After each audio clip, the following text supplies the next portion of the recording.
This is Alicia Morales, and my final project is on the years of women's fashion in the 1960s. Let's recap a little into the 50s.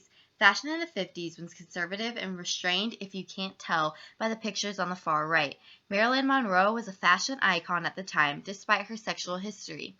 This decade was focused on the waist with Merry Widow, a silhouette-type undergarment which clinched the waist for figure. Let's begin with 1960. The year of daytime and evening looks. The daytime outfit consisted of bulbous hats, gloves, wide sleeves, and rounded jackets tapered at the hem seen in far right picture.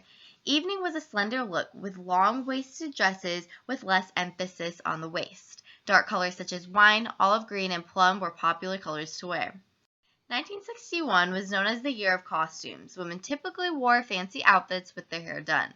The skirts reached middle of the kneecaps. Hairdressers were also important at the time. Jacqueline Kennedy had influenced the hairstyle and also the fashion in both pictures on the right.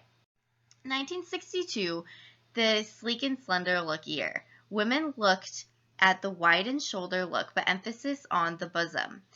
More of the natural outline of the body represented this year, seen in the picture on the left. Soft blouses with bold necklaces became a statement seen in Audrey Hepburn's picture on the right, and this year was the beginning of individuality in this decade.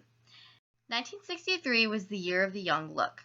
Women wore knee-high skirts, sleeveless dresses, low closed-toed heels, and natural hair. Fur was a big-time fashion statement, and leopard was the main fur that outdid the others. 1964 was the year of nudity. Deep necklines were the fashion statement. The topless bathing suit, which was a controversy, was created, and it didn't last long. Makeup wanted to take a more natural look with pale lipstick and nail polish. Sheer gowns shown by Audrey Hepburn on the left picture, and Chanel Coco brought back the bow in the hairstyle. 1965 was the young mood year. Women focused on geometric prints which followed art and painting seen in the upper right picture. Round toe shoes with straps and open heels were in fashion. The poor boy look was something new in the lower right-hand picture. The one-shoulder gown finally made its statement as well.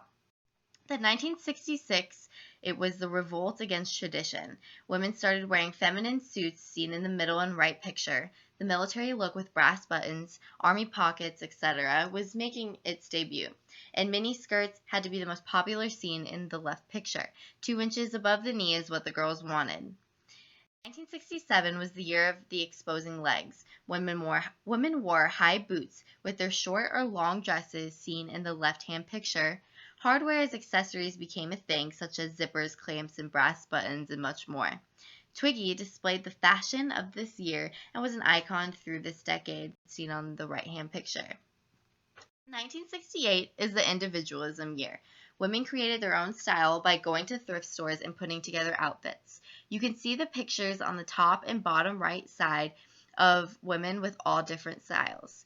Women's trailblazers dressed as Pocahontas for their style, and they actually did wear that out in public. Women also began to dress up with accessories, but this was seen throughout the decade. 1969 was the year of the 3 L's. Lean, linear, and long are what describe the goals of this year. Women strive to look feminine, sophisticated, and sensuous. All of those are seen in the pictures to the right.